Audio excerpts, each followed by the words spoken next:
सामने हाथ जोड़ के खड़ी थी। उस जीव को देखा जिसको माया नचाती है, उस भक्ति को देखा जो जीव को माया से बचाती है। माँ ने वो भी देखा हो जो कभी कानों से सुना तक नहीं था। माँ इतनी डर गई, व्याकुल होके माँ भगवान के चरणों में लौट गई।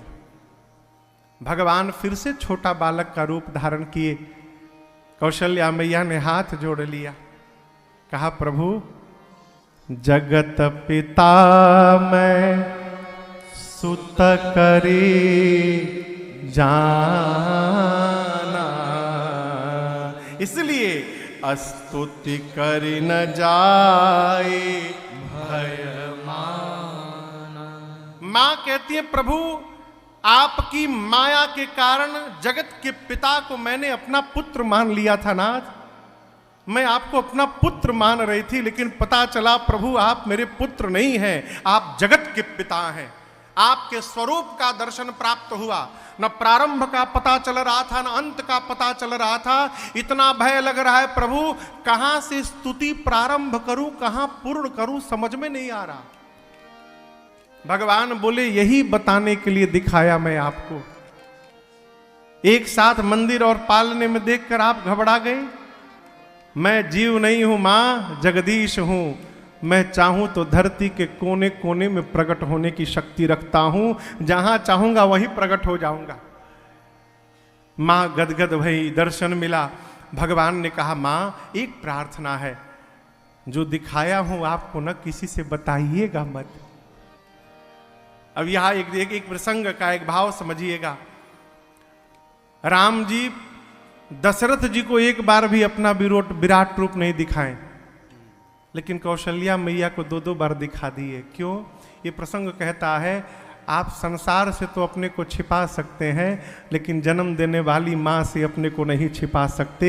माँ आपके बारे में सब जानती है। भगवान बड़े बन के भी छोटे बन गए। दो दो बार भगवान बड़े बने फिर छोटे बन गए। प्रसंग कहता है समाज की दृष्टि में कितना भी बड़ा बन जाइए, माँ की दृष्टि में बच्चा बन के बने रहिए। बालक बन के रहिएगा तो आशीर्वाद मिलता रहेगा। माई बाप के आगे बड़ा नहीं बनना चाहिए, ठीक ना? माई बाप के आगे उनका बच्चा बन के रहना चाहिए। राम जी ने कहा माँ किसी से कहिएगा मत। माँ ने कहा नहीं कहूंगी, आप भी वचन दीजिए आज के बाद आपकी माया मुझे कभी व्याप्त न हो। भगवान ने मां को वचन दिया है। इसके बाद चारों भैया कुछ और बड़े भय। चूड़ाकरण संस्कार भया। चूड़ाकरण समझते हैं? मुंडन संस्कार होता है अपने यहां। कब होता है? एक साल के अंदर। हमारे यहां 3 साल पे होता, नहीं तो 5 साल पे। मुहूर्त दिखा के होता है कि जब हम मन तबे हो जाता है। ये संस्कार है, चूड़ाकरण संस्कार है। मुहूर्त दिखाकर विधिवत ब्राह्मण देवता को बुलाकर पूजन करा के कराना चाहिए, और उसके बाद भोजन कराकर उनको कुछ देना भी चाहिए। यहाँ गोस्वामी जी कहते हैं विप्रन पुनि दक्षिणा बहु पाई। बहुत दक्षिणा दिए। किसने दिया? दशरथ जी ने दिया। आदमी सब में खर्चा करता है, दक्षिणा के समय उसका प्राण निकलता है। पूजा कराएगा, पूजा में 500 रुपए प्लेट का भोजन रहेगा। छोटी सी कथा में घर में पूजन हो, 500 रुपया का प्लेट। कितने आदमी भोजन किए? 1000 आदमी भोजन किए महाराज। 500 गुने 1000 कितना हो गया? वो 5 लाख। अरे 3 गो सुनना, 500 में 2 गो सुनना। जहां 5 गो सुनना होता है वहां लाख हो जाता है। 5 लाख। 5 लाख का भोजन हो गया। और जो पंडित जी पूरा पूजन पाठ कराए हैं उनको कितना दे दे पंडित जी बताइए? हमको सब रेट पता है। हाँ ध्यान से मांगिएगा। पंडित जी बोले कहा? हम बोले 5100 दे। 5100 कहाँ होता है? 2100 लीजिए। अरे 5 लाख का भोजन करा दिए, अब पंडित जी को 5100 दक्षिणा देने में तुम्हारी नानी जा रही है। यहां जीव जी रहा है। यहां दर्शन करिए। विप्रन पुनि दक्षिणा बहु पाई, चूड़ाकरण कीन्ह गुरु जाई। चूड़ाकरण किसने किया? गुरु जी ने। नाऊ जी ने नहीं काटा। राम जी के बाल कैंची से कटने वाले नहीं है। राम जी अलौकिक हैं, भगवान के शरीर के अंग अलौकिक हैं। गुरु जी गए वशिष्ठ जी, वेद मंत्र का उच्चारण किए और मंत्र के प्रभाव से भगवान के बाल भगवान के सिर में विलीन हो गए। चूड़ाकरण संस्कार पूरा, चूड़ाकरण किया गुरु जी ने। और दक्षिणा किसको मिली? विप्रन पुनि दक्षिणा बहु गुरु जी को देने के बाद और जितने ब्राह्मण देवता थे वहां पर महाराज ने सबको दक्षिणा दी। कितना दिया? बहुत दिया। जीवन का आनंद जानते कब है? देने वाले को लगे कि कुछ नहीं दिया हूं, लेने वाले को लगे कि बहुत प्राप्त हो गया है। देने वाले को भी आनंद रहेगा, लेने वाले को भी आनंद रहेगा। है? अनेक प्रकार से दक्षिणा दी गई। चूड़ाकरण संस्कार के बाद भगवान खेलने जाते हैं। मां कहती हैं, अरे राग। मां क्या बोली? राघव ललन तेरे कोमल चरण, डर है कहीं कंकड़िया गड़ी नहीं जा। मां कहती राम बाहर मत जाओ। एक दूसरा भाव, मां कहती तुम जाओगे किसी की नजर लग जाएगी।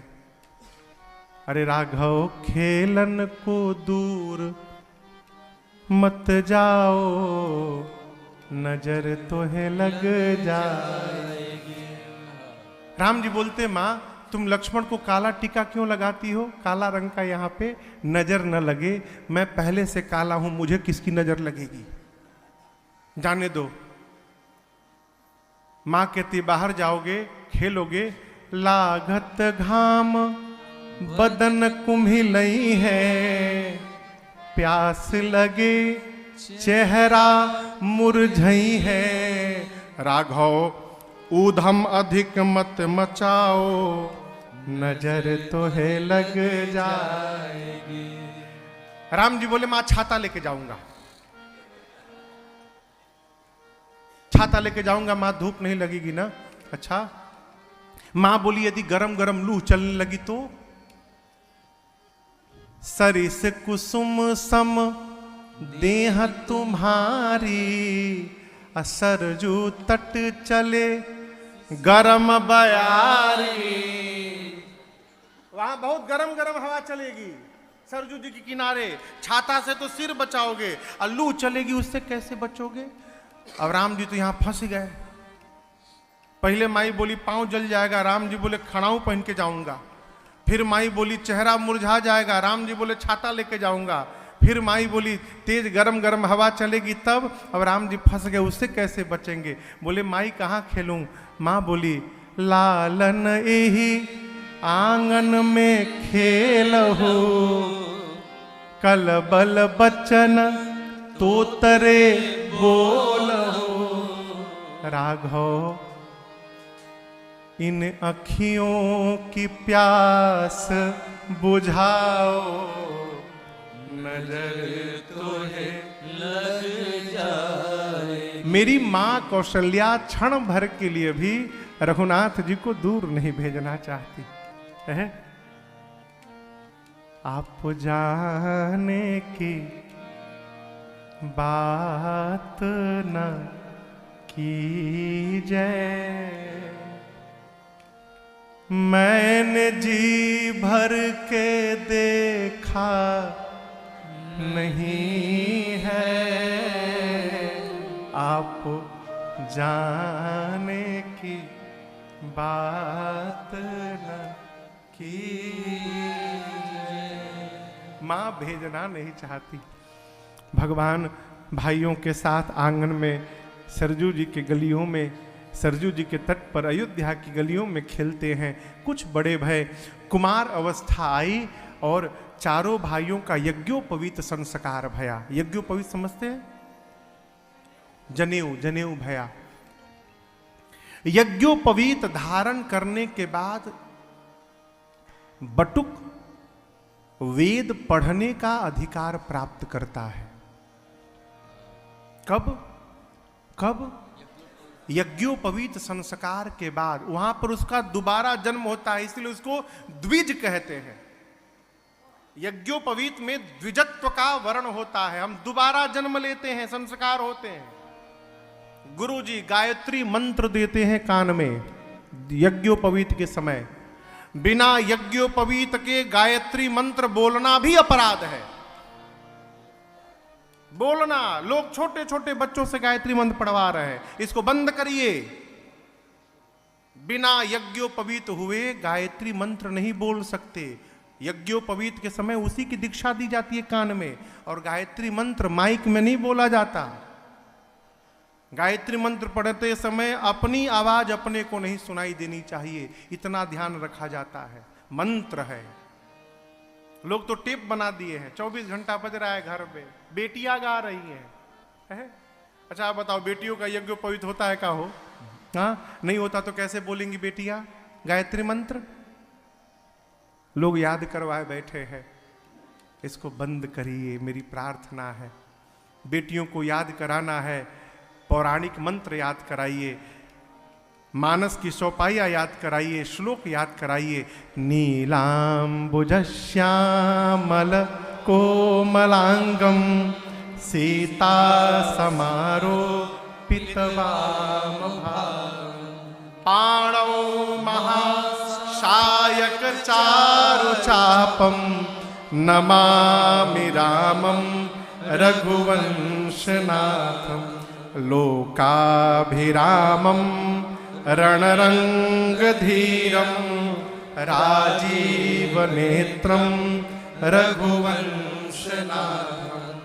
कारुण्यरूपं करुणाकरं तं श्रीरामचन्द्रं शरणं प्रपद्ये। सानन्दमानन्दवने वसन्तम् आनन्दकन्दं हतपापवृन्दं वाराणसीनाथमनाथनाथं श्रीविश्वनाथं शरणं प्रपद्ये। श्रीविश्वनाथं शरणं प्रपद्ये। श्रीविश्वनाथं शरणं। अनेक अनेक पौराणिक मंत्र हैं, उनको याद कराइए, रोज सुनिए। गायत्री मंत्र क्यों पढ़वाना है? गायत्री मंत्र वेद सुन सकते हैं, बिना यज्ञोपवीत के बोल नहीं सकते। इसलिए दर्शन करिए, राम जी का यज्ञोपवीत संस्कार हुआ और यज्ञोपवीत के बाद राम जी गुरु गृह गए पढ़न रघुराए अल्पकाल विद्या। पहले राम जी क्यों नहीं चले गए पढ़ने? कहिए, राम जी पहले पढ़ने क्यों नहीं गए? इसलिए नहीं गए कि बिना यज्ञोपवीत के वेद कैसे पढ़ेंगे। गुरुदेव गुरुकुल में वेद पढ़ाएंगे, पुराण पढ़ाएंगे, इसलिए यज्ञोपवीत हुआ। उसके बाद पढ़ने गए, वेद पुराण सुनहि मन लाई, फिर आप कहहीं अनुजन समुझाई। भगवान गुरुकुल में गए, पढ़ करके वापस आए। इधर बक्सर, बिहार में पटना के बगल में एक स्थान है बक्सर, वहां विश्वामित्र मुनि रहते हैं। परंतु जब जब यज्ञ करते हैं, मारीच सुबाहु आकर उनके यज्ञ को विध्वंस कर देते हैं। मन में चिंतित हैं, गांधी राजा के पुत्र हैं। भैया लोग आए हैं गाजीपुर से। गाजीपुर का नाम सुने आप लोग? वो शशिकांत बाबू ने बड़ी विशाल राम कथा कराई 2 बार, एक इस साल कराई थी और उसके पहले कब हुई थी बाबू? 2021 में और 2023 में। देखने में छोटे हैं ये लोग, आयोजन बड़ा विशाल था। और भी कथा कहां थी? लंका मैदान में। लंका में डंका बजा हो राम कथा का। गाजीपुर से है। गाजीपुर का नाम था पहले गांधीपुर। कहो क्या नाम था? गांधीपुर। महाराज गांधी की नगरी थी वो, और उन्हीं गांधी राजा के बेटे हैं, पुत्र हैं विश्वामित्र जी। इसलिए उनको गांधी तनय भी दिखा फटाना, इसीलिए उनको गांधी तनय भी कहा गया। मन में चिंतित हैं, ये पापी मारीच सुबाहु मरेंगे कैसे? मन में भाव आया कि क्यों न भगवान को मांग कर लाया जाए। पहुंचे अयोध्या। चक्रवर्ती जी ने खूब आदर सत्कार करके पूछा, मुनिवर के ही कारण आगमन तुम्हारा, कहु सुकरत न लावो। चक्रवर्ती जी ने, दशरथ जी ने विश्वामित्र जी से कहा, कहिए मुनि आप क्यों आए हैं? आप कहने में विलंब कर रहे हैं, आप कह देंगे तो दशरथ करने में विलंब नहीं करेगा, तुरंत करूंगा। महाराज से विश्वामित्र जी ने कहा, असुर मुझे सता रहे हैं, इसलिए मैं आपसे मांगने आया हूं महाराज। अनुज समेत देहु रघुनाथा, निशिचर बध में हो बस। छोटे भैया के साथ आप मुझको राम जी को दे दीजिए। राम जी जाएंगे निशाचरों को समाप्त करके, अनाथ को सनाथ कर देंगे। कुछ लोग ऐसे भी हैं समाज में ना, जिनको लो बड़ा अच्छा लगता है, लो। और जहां कोई कह दिया दो, क्या बोले? आप समझ रहे हैं मेरी बात को? लो मतलब जानते हैं? लो लो, हाँ, लो। और जहां किसी ने कहा दो, हाँ सुनाई नहीं पड़ रहा हमको, जोर से बोलिए। ये प्रसंग कहता है कि देना बैंक में अकाउंट खोलिए। किस बैंक में? देना बैंक में। लेना बैंक में तो सब अकाउंट खोल के बैठे हैं, थोड़ा देना वाले बैंक में भी अकाउंट खोलिए और देने का स्वभाव बनाइए। महाराज से जैसे विश्वामित्र जी ने राम लक्ष्मण जी को मांगा, महाराज का चेहरा उतर गया। बोले मैंने कहा मांगिए, इसका मतलब कुछ भी मांग लेंगे? आपको मांगने का ढंग नहीं आता। भूमि मांगिए, कोष मांगिए, गौ मांगिए, है प्राण मांगिएगा, प्राण दे दूंगा, लेकिन राम को देने वाला नहीं हूं। मना कर दिया। गुरुदेव भगवान वशिष्ठ जी ने समझाया, महाराज राम को मैंने शिक्षा दे दी है, अब आयुध की शिक्षा विश्वामित्र जी देंगे, इसलिए विदा करिए। गुरु जी ने भी बताया कि जब आप राम को देंगे ना, राम की कुंडली में लिखा है जब किसी बाबा जी के साथ जाएंगे तो बहू लेकर घर में आएंगे। महाराज सुने कि जाएगा तो बहू लेकर आएगा, गदगद हो गए। अत्यादर दो तनय बुलाए,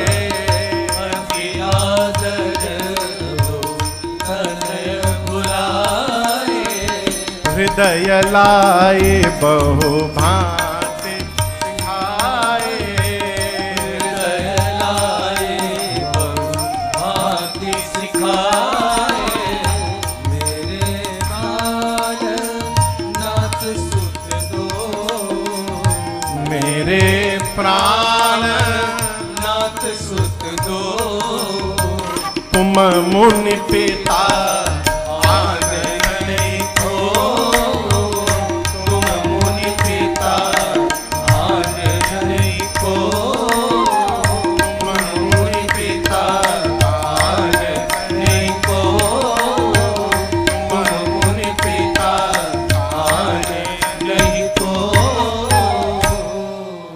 महाराज ने तुरंत राम लक्ष्मण जी को बुलाया, हृदय से लगाया और कहा, जैसे मेरे से आप पूछ पूछ कर व्यवहार करते रहे, आज के बाद विश्वामित्र जी से पूछ पूछ कर करिएगा। विश्वामित्र जी से चक्रवर्ती जी ने कहा कि मैं अपने बच्चों को नहीं सौंप रहा हूं, आप ये मानिएगा कि दशरथ ने अपना प्राण निकाल करके आपको सौंप दिया है। राम लक्ष्मण जी माताओं से विदा लेकर आए, बक्सर की ओर बढ़े। बक्सर में ताटक वन है जहां ताड़का राक्षसी रहती है। ताड़का को पहले से ज्ञात है कि विश्वामित्र किसी को लाने गए हैं जो हम लोगों का वध करने वाला है, और पहले से घात लगा के बैठी है। इधर राम लक्ष्मण जी विश्वामित्र जी बात करते जा रहे हैं, आवाज पहुंची ताड़का के कान में। सुनी ताड़का क्रोध कर ढाई है, विकराल रूप धारण करके ताड़का दौड़ी। लक्ष्मण जी देखे ताड़का को, निकाल लिए, बाण मार दूंगा। राम जी बोले रखिए बाण, अबला है, हम रघुवंशी हैं, रघुवंशी अबलाओं पर प्रहार नहीं किया करते। विश्वामित्र जी बोले अबला नहीं, सबसे बड़की बला यही है, मारिए तुरंत। जैसे इशारा हुआ भगवान निकाले अमोघ बाण, एक ही बाण प्राण हर लीना, दिल जानते निज पद दीना, दिल जानते निज पद दीना, दिल जानते निज पद दीना। अबर से निज नाथ जय चीनी, दिल जानि कहूँ बेजादी, जाते लाग न क्षुधा पिपासा, अतुलित बल तन तेज प्रकाशा। आयुध सर्व समर्पिके, प्रभु निज आश्रम आए, कंद मूल फल भोजन, दीन भगति हित जान। भगवान ने एक बाण निकाला, एक ही बाण में समाप्त कर डाला ताड़का। जब एक बाण में भगवान ने ताड़का को मार दिया, तब विश्वामित्र जी को 100% विश्वास हुआ ये भगवान है। अब तक विश्वास नहीं था, 50-50।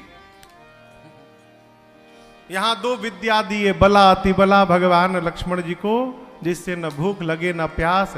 जितने आयुध थे समर्पित कर दिया, आपन तेज संहारो आपे।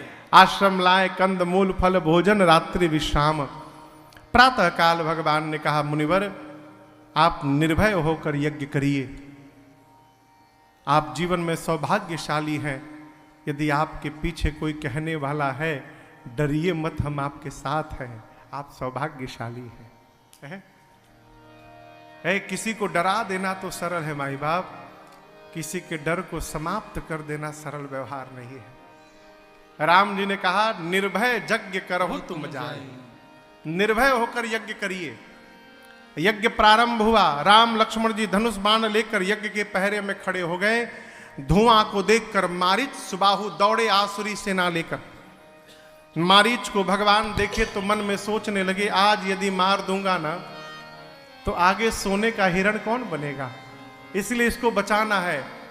फिर भगवान ने बाण से फर निकाला, सामने का जो नुकीला भाग है, अब बिना फर का बाण मारा, बिनु फर बाण राम ते ही मारा।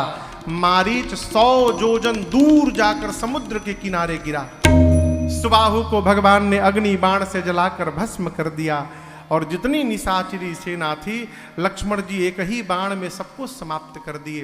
बोलिए यज्ञ रक्षक भगवान की यज्ञ रक्षा करने के बाद भगवान कुछ दिन बक्सर में रुके।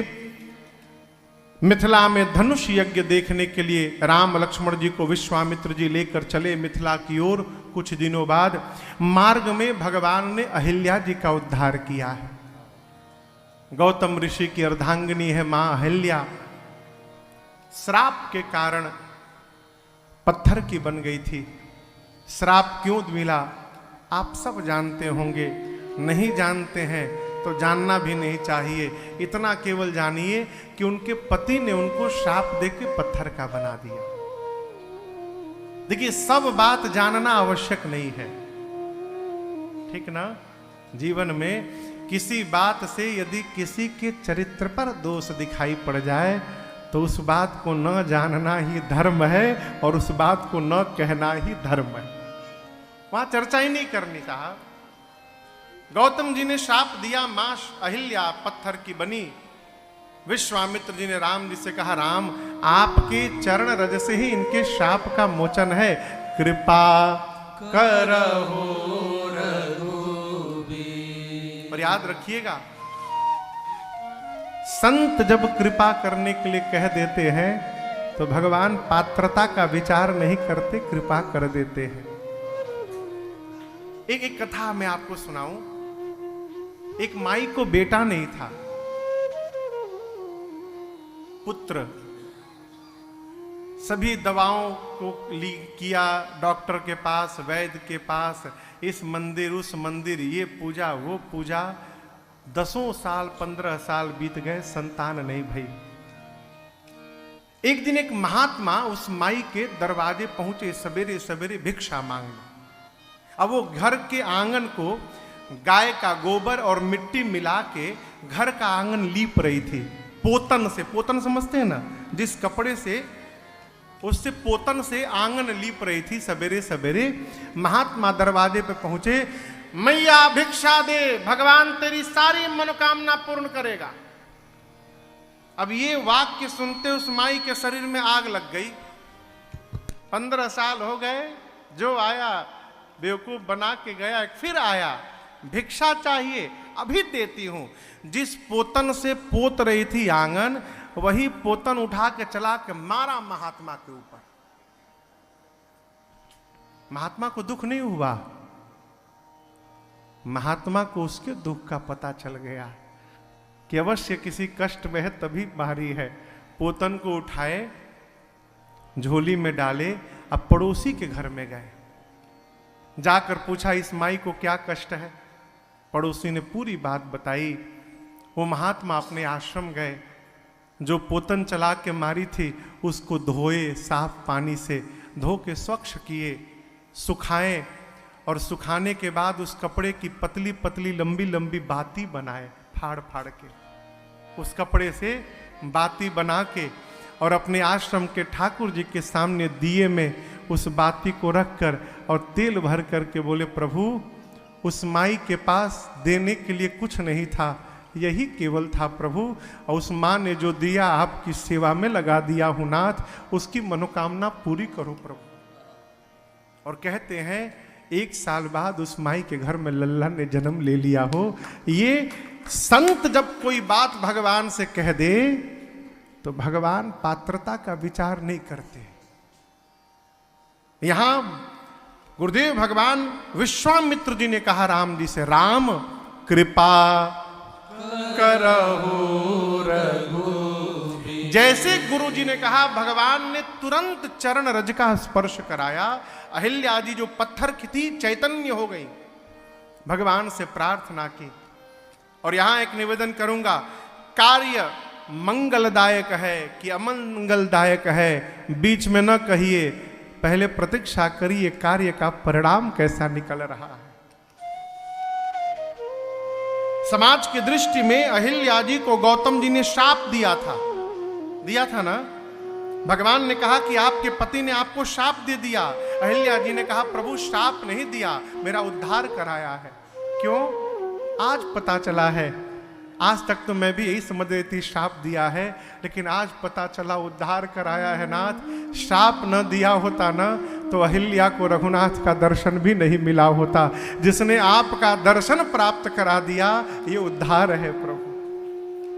भगवान के चरणों में मन लगा रहे, ऐसा वरदान मांगकर अहिल्या मैया पति के साथ, गौतम ऋषि के साथ उनके लोक गई। आगे भगवान गंगा जी में स्नान करते हैं और मिथिला प्रवेश होता है विश्वामित्र जी के साथ। आइए एक बार भाव श्रद्धा के साथ बोलिए मिथिला धाम की जय। मिथिला में भगवान पहुंचे, जनक जी महाराज से आकर परिचय हुआ है। जनक जी ने विश्वामित्र जी से पूछा, ये 2 सुंदर बालक कौन है? विश्वामित्र जी ने कहा, अयोध्या के चक्रवर्ती सम्राट महाराज दशरथ के पुत्र राम लक्ष्मण हैं। मेरे यज्ञ की रक्षा के लिए महाराज ने भेजा है। राम जी ने घोर निशाचरों का वध करके यज्ञ की रक्षा की है और मेरे साथ धनुष यज्ञ देखने के लिए आए हैं। चक्रवर्ती महाराज के पुत्र है, इसलिए उसी अनुसार उनकी व्यवस्था भी होनी चाहिए। जनक जी ने ले जाकर अब मिथिला के सबसे सुंदर महल में राम लक्ष्मण और विश्वामित्र जी को स्थान दिया है। दोपहर में भोजन करके भगवान विश्वामित्र जी और लक्ष्मण जी के साथ मिथिला के सुंदर महल में विश्राम कर रहे हैं। अब भोजन करके हम और आप भी विश्राम करें। भगवान मिथिला में विश्राम कर रहे इस दृश्य के साथ आज की कथा को हम और आप विश्राम देते हैं। कल हम और आप धनुष यज्ञ और श्री सीताराम विवाह महोत्सव मनाएंगे यहाँ पर। तो कल 2 लीलाएं एक साथ होंगी। कल 2 लीलाएं एक साथ होंगी। कल अभिषेक दिन में है, दिन में अभिषेक में अपनी उपस्थिति रहेगी और परसों तो दर्शन रहेगा। परसों कौन सा दिवस है? कल पंचम दिवस, आज पंचम दिवस था ना, कल षष्ठम दिवस, परसों सप्तम, अष्टम दिवस। अष्टम दिवस यानी 5 तारीख की कथा दिन में 2 बार होगी। 5 को क्या है? हवन है। 4 को शुक्रवार को। अच्छा, शुक्रवार की कथा फिर दिन में 2 बार होगी। एक हम लोग दिन के सत्र में करेंगे एक कथा, और दूसरी कथा शाम के सत्र में। दिन की कथा 10 बजे दिन से होगी, 10 से लेकर 12 बजे तक, ठीक है। और उसको शाम के सत्र में 5 बजे से जैसे हम लोग करते हैं, जिससे 9 दिन का अपना सत्र पूरा हो जाए। तो कल मिलते हैं, तब तक के लिए हरे राम राम राम सीता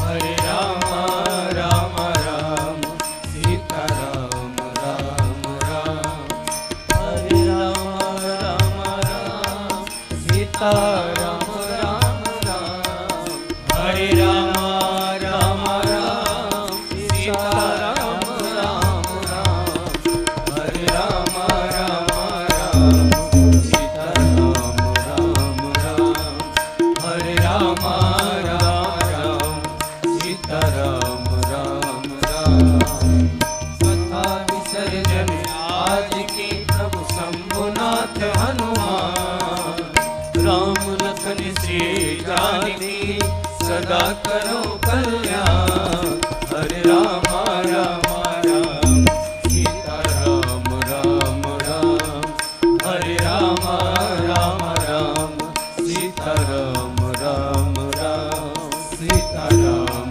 राम राम सीता राम राम राम सियावर रामचंद्र भगवान की जय, बाल कृष्ण भगवान की जय, उमापति महादेव की जय, पवन सुत हनुमान की जय, बोलो भाई सब संतन की जय। जय जय श्री सीताराम।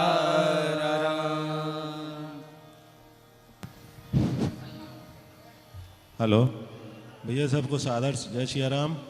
अभी अभी कुछ लोग पहुंचे हैं जिनको मैं सम्मान के लिए महाराज जी के सामने भेज रहा हूं, वो जल्दी शीघ्रता करें। श्री दिवाकर तिवारी जी सपत्नी महाराज जी से सम्मान प्राप्त करें। श्री राम प्रकाश जी रावत सपत्नी महाराज जी के पास शीघ्र पहुँचें। श्री दीपक अरूसिया जी, श्री मनोज रेजा जी और उनके और जो साथी आए हैं शीघ्रता करें। श्री संजय गेड़ा जी और श्री प्रदीप जैन जी शीघ्रता करें।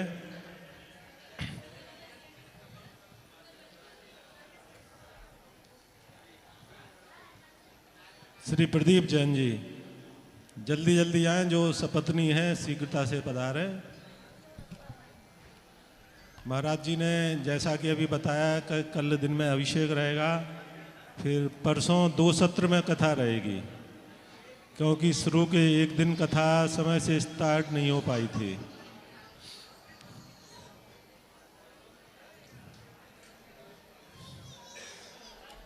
श्री मनीष जी शीघ्रता करें। अभी सब लोग लंबा सफर करके आए हैं।